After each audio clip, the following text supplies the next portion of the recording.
a vida eterna. A salvação é o único meio legítimo pelo qual Jesus pelo qual Jesus nos libertou. A salvação é o único meio legítimo pelo meio que Jesus nos libertou da lei do pecado e da morte. Veja o que diz no texto de Romanos 8, 1 e 2. Portanto, agora nenhuma condenação há para os que estão em Cristo Jesus, quem não anda segundo a carne, mas segundo o Espírito, porque a lei do Espírito de vida em Cristo me livrou da lei do pecado e da morte. Portanto, agora nenhuma condenação há para os que estão em Cristo Jesus, que não anda segundo a carne. Não vivo eu, mas Cristo vive em mim. Quando nós falamos lá, Pai nosso que estás no céu, santificado seja o vosso nome, venha a nós o vosso reino, seja feita a minha vontade. É assim que muitos de nós temos feito. É assim como muitos de nós adolescentes, Senhor e Senhora, temos feito. Se Deus não me der meu carro, eu não louvo. Se Deus não salvar a minha família, eu não falo com Deus. Se Deus não fizer isso agora para mim, não. Pai nosso que estás no céu, santificado seja o vosso nome, venha o teu reino, todavia seja feita a tua vontade, assim na terra como no céu. O pão nosso de cada dia nos dai hoje, perdoai as nossas ofensas. Eu preciso de perdão de Deus todos os dias da minha vida. Você precisa do perdão de Deus todos os dias da sua vida.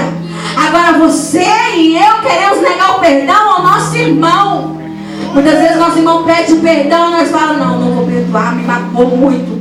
Muitas vezes o nosso irmão pede perdão e fala, não vou perdoar, vou só dizer da boca para fora, não perdoo. Não vai subir para o céu.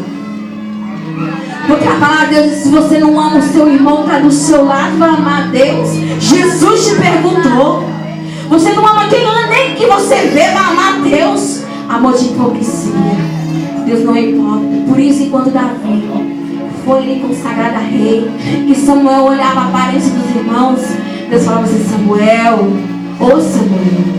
eu não vejo aparência não, de bonito, perfeito, por fora, lindo, forte, grande. Samuel, eu sondo o coração de cada um deles. Samuel não é esse aí não, Samuel. Muitas vezes você tem sido julgado e deixado de se julgar. Muitas vezes você tem se acovardado, se colocado na posição de covarde, que eu digo de mim mesma, porque quando eu estava no mundo lá fora, quando eu pecava, quando alguém dizia, você não vai fazer isso porque você não consegue, você não vai fazer isso porque você não vai dar certo, eu dizia dentro do meu coração, vou te mostrar que eu faço. Aí quando nós entramos pela porta da casa do Senhor, quando o irmão lança a palavra contra a nossa vida, usado pelo inimigo, você não vai conseguir. Nós queremos abaixar nossa cabeça e entrar na caverna. Deus fez? Sai da caverna, Elias. Sai da caverna, Elias. Por um momento eu deixei você ser privado por sofrimento, por tribulação. Sai da caverna, Elias. Muitas vezes você tem que se acovardado, porque alguém te tocou, alguém te lançou palavras. Se levanta, Deus é contigo. A última palavra não vem da boca do ser humano, não. A última palavra vem do Deus Todo-Poderoso. Estou dizendo que você não consegue, que você não pode mudar, que você não, e você está achando que você não consegue, que você não pode mudar. Eu te digo que você consegue. Se você firmar em Deus, você consegue. Quem te dá força não é eu, é Deus. Quem te dá força não é a pastora, é Deus. Ele te fortalece todos os dias. Quando Jesus falou assim, quando a pessoa falou assim, ai, eu estou forte, ai, eu sou poderoso, nossa, estou vendo fulano precisar de mim, eu vou humilhar ele. Não vou fazer. Te mostrar que não vou fazer. Queremos nos colocar no lugar de Deus. Aí Deus fala assim, vou te mostrar, querido. Quem levanta ele sou eu. Quem cuida dele sou eu. Quem cuida dela sou eu. Você não vai fazer não? Pois eu vou trazer alguém que faz. Você não vai mover não a pedra não? Pois eu vou trazer quem vai mover a pedra. É isso que Deus faz. Quando nós nos achamos fracos, aí nós somos fortes. Porque nesse momento é a hora que Deus está do nosso lado. nos dando força para passar por aquilo que nós estamos passando. É Deus que nos fortalece no momento da tribulação, da dificuldade. E é Ele que com a sua mão poderosa se estende para que o diabo não roube a nossa vida. Porque ao seu redor, olha para mim, ao seu redor, o diabo está como um leão. A Bíblia fala como um leão, rugindo, esperando Deus tirar a mão de você para te comer. Ele não vai te levar para o céu não, viu? É para o inferno se ele te pegar sem a presença de Deus.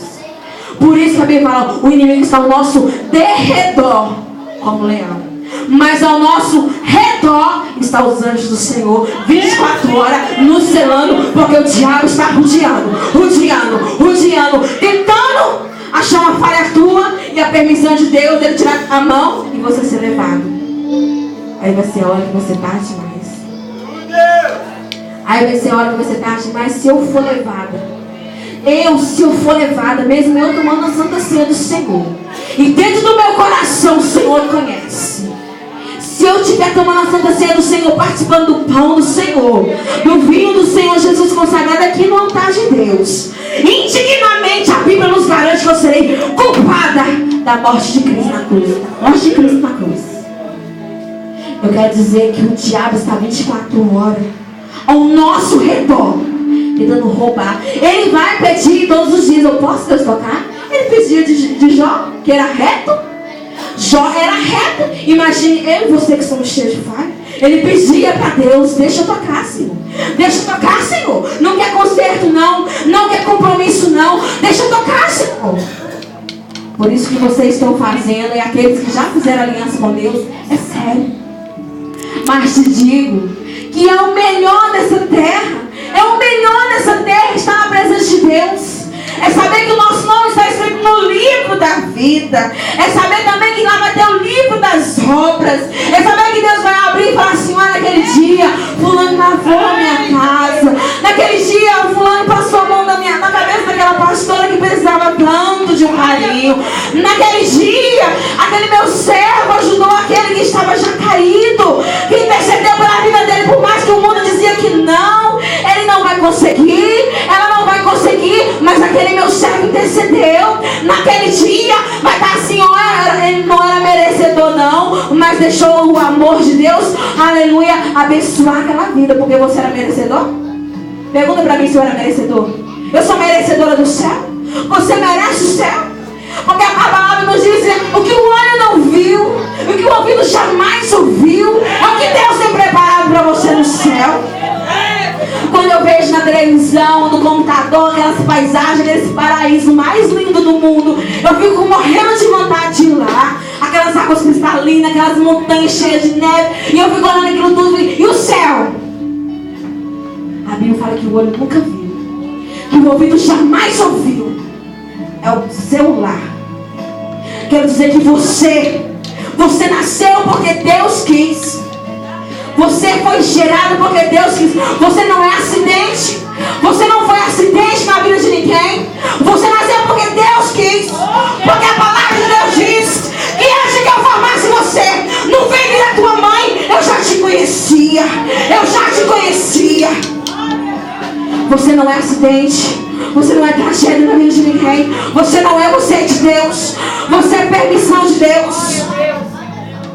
Não endurece os vossos corações, porque é grande galardão seu.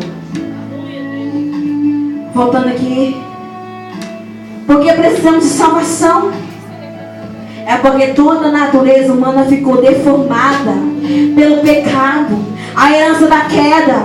Essa deformação reflete nossa conduta, em nossas relações. Precisamos da salvação, ter uma vida que agrade a Deus. É uma preparação para a eternidade.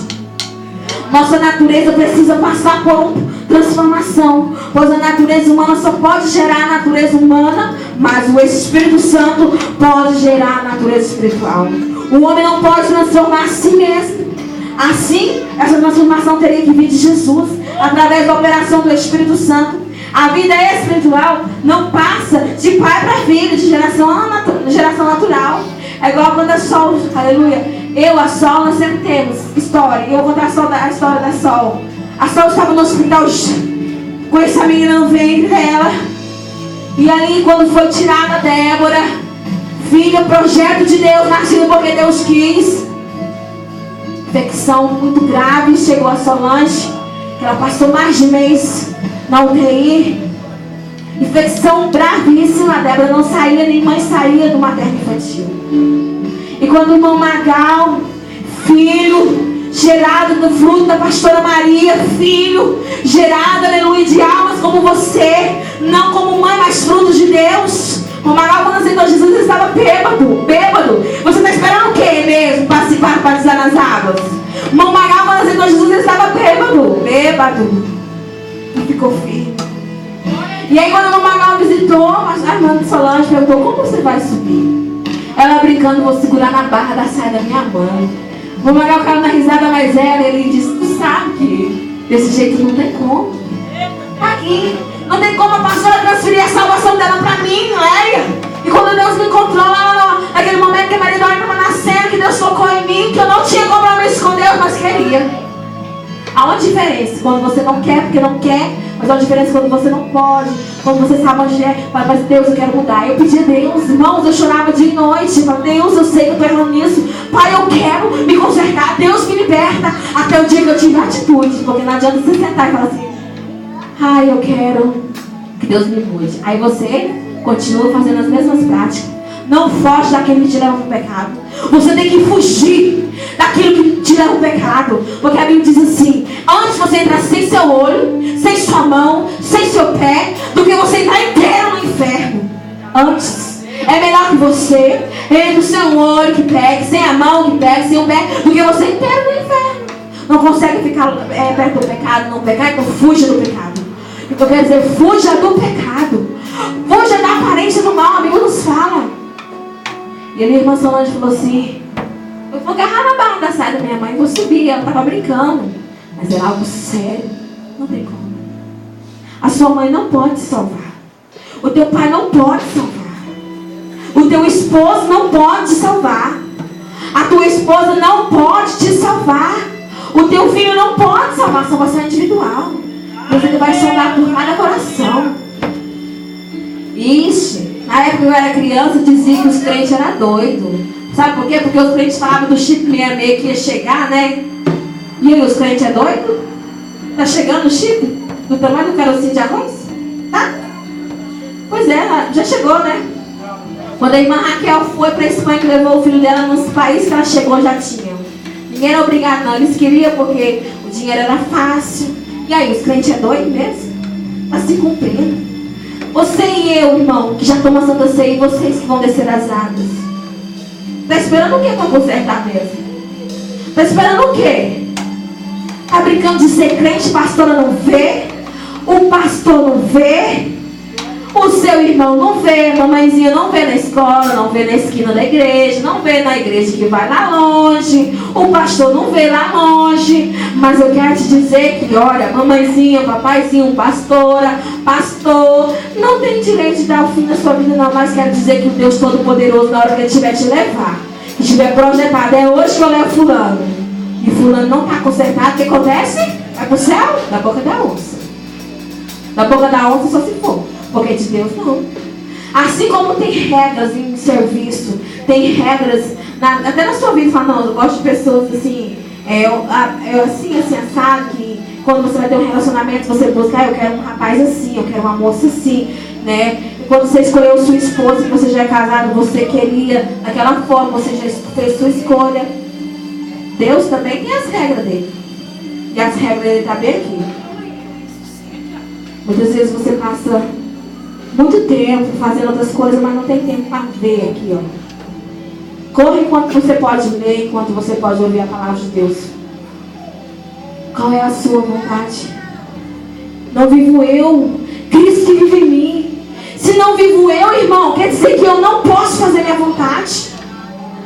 Eu tenho que respeitar o meu esposo em algumas áreas, e ele tem que me respeitar em algumas áreas. Assim é você com Deus, você tem que respeitar o que Deus diz. Não vivo como o mundo diz que eu tenho que viver, eu vivo como a palavra de Deus diz. Eu não sou como o mundo é, eu sou como Cristo quer que eu sou. O velho homem tem que morrer todos os dias da nossa vida. Você e eu que já estamos tomando a Santa Ceia, que não temos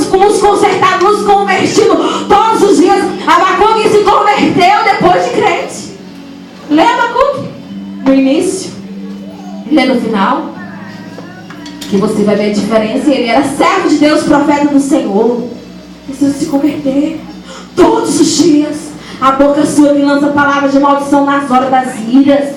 A boca sua que fala do seu irmão. Ah, mas ele. A boca sua que deseja o mal para o próximo. Aquele que pisou no seu calcanhar uma vez, você fala só se eu pisar 10 vezes que vai sarar meu coração. Irmão, é muitas coisas precisam ser mudadas.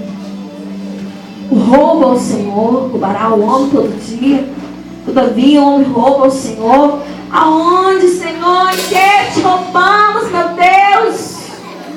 Nos dízimos das ofertas. Ficará de fora quem? Ficará de fora quem?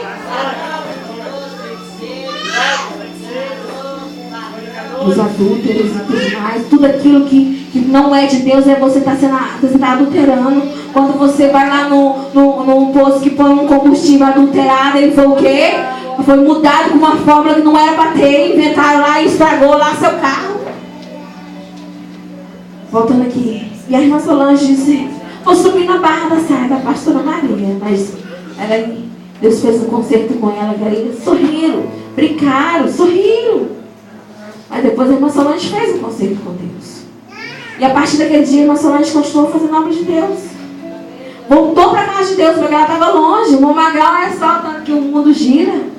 Conheceu a irmã Solange no mundo lá fora. Nos lugares que ele andava também com a esposa dele. Então é assim. Devemos o quê? Ter compromisso individual. A irmã Solange fez compromisso com Deus. Eu fiz compromisso com Deus. Mas eu tenho, e a irmã Solange tem que todo dia mudar para Deus. Todos os dias. Não deixe na manhã. Porque precisamos de salvação? É porque toda a natureza humana ficou deformada pelo pecado. A herança da queda. Essa deformação reflete-se em nossa conduta, em nossas relações. Precisamos da salvação para ter uma vida que agrade a Deus. É uma preparação para a eternidade. Nossa natureza precisa passar por uma transformação, pois a natureza humana só pode gerar a natureza